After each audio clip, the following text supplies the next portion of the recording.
Standing up in front of you right now, taking your questions. I think a number of you have mentioned both off-air or on-air, in private, and a number of other occasions that this is one of the most accessible White Houses. We're very committed to a free press, and I think that we demonstrate that every single day, not only by me being up here and taking your questions as I'm doing right now. The President did it just a couple of hours ago and has made multiple sets of remarks and will be in front of the press later tonight as well. How is the suggestion of taking American journalists' press credentials away, advocating for a free press in this country, that those two do not go together? The fact that I'm standing here taking questions, the fact that the President took questions from your colleagues just 2 hours ago demonstrates this White House's commitment to accessibility and to providing information to the American public. At the same time, the press has a responsibility to put out accurate information. Just yesterday, the New York Times accused the Secretary of State for being AWOL,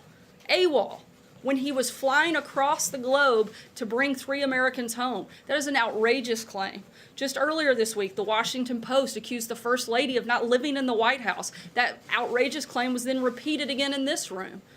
We are here, we are taking questions, we are doing everything we can to provide regular and constant information to the American people, and there is a responsibility by you guys to provide accurate information.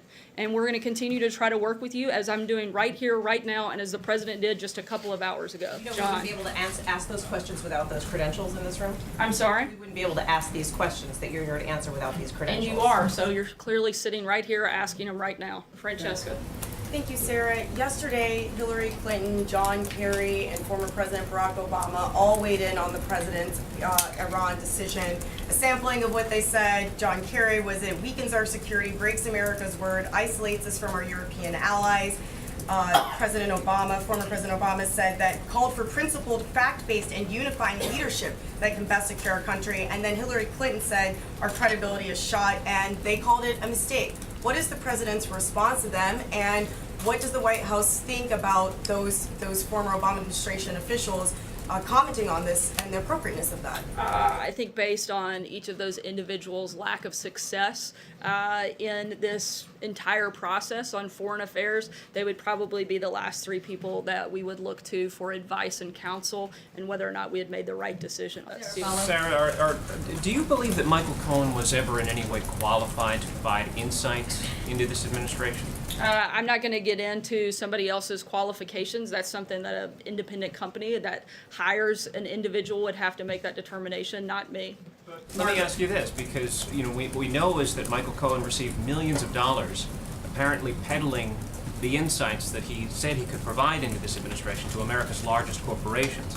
Is the president in any way embarrassed or ashamed of that? Because it seems to be the definition of swampy behavior that he's out. I think that would be up to those individuals who make the decision to hire someone. Just the same way that the companies that you work for make the decision to determine whether or not they think that you're qualified to serve in a position. That's the decision of an independent company and has nothing to do with the White House. Kristen. Thank you, Sarah. The president promised to drain the swamp. So does he feel it's appropriate that Michael Cohen, his personal attorney, was selling access to him? Again, I'm not going to weigh into this. That's a determination that individual companies have to make, and I haven't spoken with the president. But Sarah, based on what you know, you're the press secretary, you're standing there at the podium. Based on what you know and what's been revealed over the past 24 hours, does the president think it's appropriate that his personal attorney was selling access to him, given that he promised to drain the swamp? Again, I am purposefully, as has our team, we're not engaging in matters in this process at all, and I would refer you to the outside counsel for anything that has anything to do with Michael Cohen or others. Sorry, Kristen, I gave you a couple. Let me just ask you one more question. Has the president taken any action during his administration to benefit Novartis, AT&T, Korea Aerospace? Not that I'm aware of. Phil? Yeah, Sarah, Gina Haspel told the Senate today that she would not reopen enhanced interrogation programs if she becomes CIA director. And how does the White House square that with President Trump's long-held belief that torture is acceptable? He, on the campaign trail, repeatedly endorsed torture as a form of interrogating terror suspects. The president has confidence in Gina Haspel to lead the CIA. and wants to see her do exactly that, and is going to allow her to fulfill that position and make those decisions. Sarah, just to follow up on that, does the president still believe that torture works, as he said during the campaign? You know, honestly, I haven't had a conversation with him about that recently. And if I could follow up on the questions about these payments regarding Mr. Cohen, you said that you're not able to answer these questions here in the briefing, that you'd refer us to as outside counsel. Could you possibly work on an arrangement where perhaps Mr. Giuliani or somebody who could speak on behalf of the president from a legal standpoint, could they come into this briefing room and answer these questions so we're not on a daily basis trying in vain to ask you about all of these legal troubles facing the president? Could you do that for us? Mr. Giuliani's not an employee of the White House, but I'm happy to encourage him. I know he's done a number of interviews with several of you. I'm sure he'd be happy to do a few more. Just to follow up on that, Sarah, don't you think the public has a right to get some answers about these questions? If there are payments coming from Russian connected entities or Russian individuals connected to the Kremlin through a shell company that is controlled by Mr. Cohen to pay off whoever, I mean, doesn't the American people have a right to have some information about that? And I think there are appropriate venues and channels in which to do that, and I've encouraged you to reach out to them to do exactly what you just outlined. Dave? Thanks, Sarah.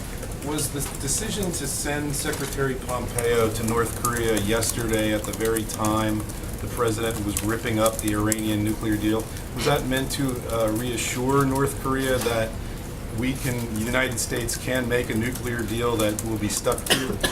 I'm sorry, I couldn't hear the last part of your question. Was that intended to reassure North Korea that it's worthwhile getting into negotiations with the United States over a nuclear deal that we will stick to?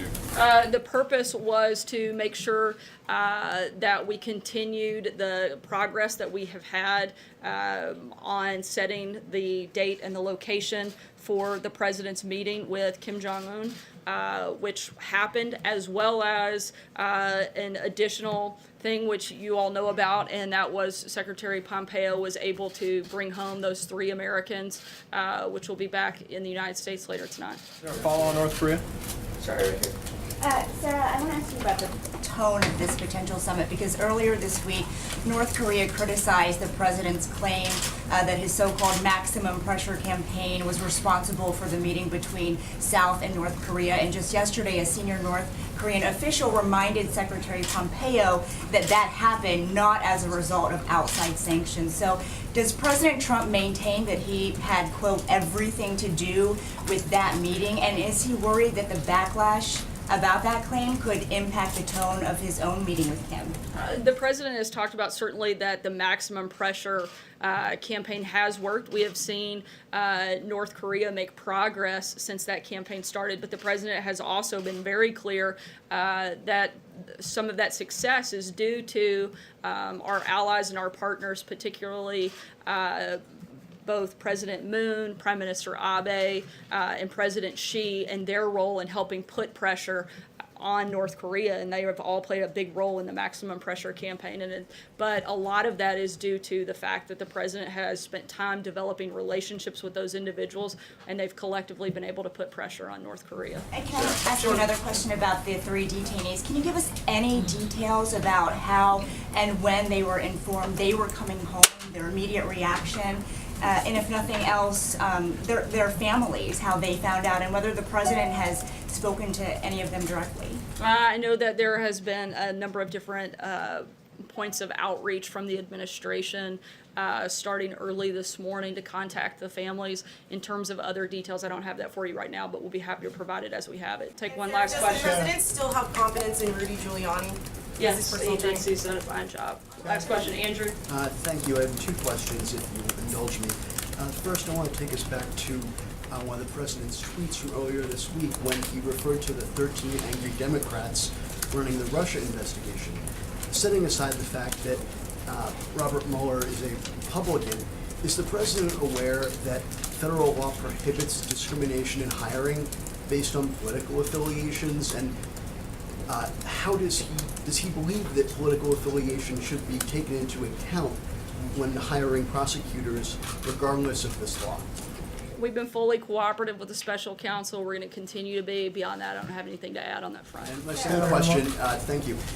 Second question, today Senate Democrats plus Susan Collins filed a discharge petition to repeal, for a CRA to repeal the FCC's repeal of the Obama-era net neutrality